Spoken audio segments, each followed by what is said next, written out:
नमस्कार, जोहार भारत मित्र देख रहे हैं आप। मेरा नाम अभिषेक भारती है। गर्व फिल्म सलमान खान की एक जबरदस्त फिल्म है। उस फिल्म में अमरीश पुरी का बहुत बढ़िया किरदार है। अमरीश पुरी उसमें एक डायलॉग देते हैं कि सिस्टम कभी फेल नहीं होता, फेल होते हैं सिस्टम को चलाने वाले। आज ऐसे ही सिस्टम के चलाने वालों के फेल होने की कहानी हम आपको बताने जा रहे हैं। आप अक्सर अखबारों में, सोशल मीडिया में, न्यूज चैनल्स में खबरें देख रहे होंगे, पढ़ रहे होंगे कि हाथियों का उत्पात, हाथी शहर में घुस रहे हैं, हाथी लोगों की जान ले रहे हैं। लेकिन हाथी लोगों की जान क्यों ले रहे हैं, इस खबर को समझना है तो आप द भारत मित्र में आपसे कुछ देर पहले हमने एक वीडियो डाला है। द भारत मित्र न्यूज हमारे पेज का नाम है, आप वहां पर उस वीडियो को देख सकते हैं। खैर, अब हम आपको गढ़वा लेकर के चलते हैं। गढ़वा इसलिए लेकर के चलते हैं क्योंकि यहां पर हाथी ने जान ली एक आदमी की, लेकिन उसके बाद सिस्टम ने जान ली, पूरी व्यवस्था ने जान ली। कैसे, वो हम आपको इस रिपोर्ट के माध्यम से, इस खबर के माध्यम से समझाएंगे। चिनिया थाना मुख्यालय के चिरका गांव स्थित चारों तरफ जंगलों से घिरे आमा टोली में गुरुवार की देर रात इंसान और जंगल के टकराव ने एक दर्दनाक कहानी लिख दी। जंगली हाथियों के झुंड ने टोला में धावा बोलते हुए 50 साल की गीता देवी को बेरहमी से पटक पटक कर मार दिया। मिली जानकारी के अनुसार देर रात अचानक हाथियों का झुंड आमा टोली में घुस आया और प्रभु कोरवा का कच्चा घर पूरी तरह से ध्वस्त कर दिया। उस वक्त घर के अंदर प्रभु कोरवा और उनकी पत्नी गीता देवी सो रहे थे। घर गिरने की तेज आवाज से दोनों की नींद खुली। जान बचाने के लिए प्रभु कोरवा किसी तरह टूटे हुए घर को फांदकर बाहर निकलने में सफल रहे और बार बार पत्नी को भी बाहर आने के लिए पुकारते रहे, लेकिन अफरा तफरी और अंधेरे के बीच गीता देवी बाहर नहीं निकल सकी। इस दौरान हाथियों ने उन्हें अपनी चपेट में ले लिया और मौके पर ही कुचलकर उनकी दर्दनाक मौत हो गई।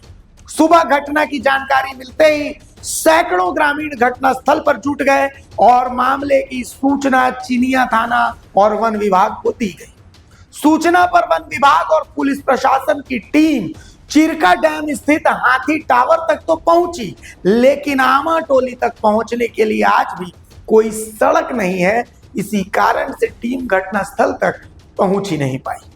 ग्रामीणों में आक्रोश था कि प्रशासन कम से कम मौके पर पहुंचकर पीड़ित परिवार को ढाढ़स तो बंधाता, लेकिन रास्ते के अभाव में यह भी संभव नहीं हो पाया। इसके बाद जो हुआ उसने पूरे इलाके को झकझोर कर रख दिया। ग्रामीणों ने नाव के सहारे शव को नदी पार कराया, फिर करीब 2 किलोमीटर पैदल चलकर शव को चादर में लपेटकर अपने कंधों पर उठाते हुए चिरका डैम हाथी टावर तक पहुंचे, जहां चिनिया थाना प्रभारी अमित कुमार सुबह से ही मौके पर डटे हुए थे और लगातार ग्रामीणों को समझाने का प्रयास कर रहे थे। सुबह 11 बजे ग्रामीणों के मनाने के बाद शव का पोस्टमार्टम किया गया, जिसके बाद शव को पोस्टमार्टम के लिए गढ़वा भेजा गया। वहां वन विभाग के अनिमेश कुमार द्वारा परिजन को मौके पर ही 50,000 रुपए नकद सहायता दी गई। साथ ही आश्वासन दिया गया कि कागजी प्रक्रिया पूरी होने के बाद गिरे हुए घर का मुआवजा और 3.5 लाख की अतिरिक्त सहायता राशि प्रदान की जाएगी। वहीं थाना प्रभारी की ओर से पीड़ित परिवार को 2 कंबल भी दिए गए। अब आपको बता दें कि ये घटना सिर्फ हाथियों के हमले की नहीं, बल्कि प्रशासनिक विफलता की जीती जागती तस्वीर है।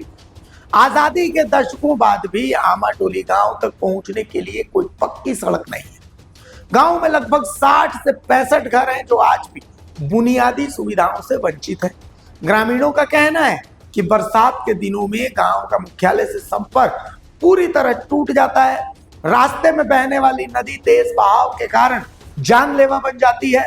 मजबूरी में ग्रामीणों को जंगल के रास्ते 5 किलोमीटर पथरीला सफर तय कर चिनिया मुख्यालय पहुंचना पड़ता है। हालांकि 1 साल पहले किसी तरह बिजली तो पहुंच गई, लेकिन सड़क, स्वास्थ्य और आपात सुविधा आज भी एक सपना है। ग्रामीणों का कहना है कि एक महिला की जान गई, लेकिन असल में ये पूरे सिस्टम की जान गई है।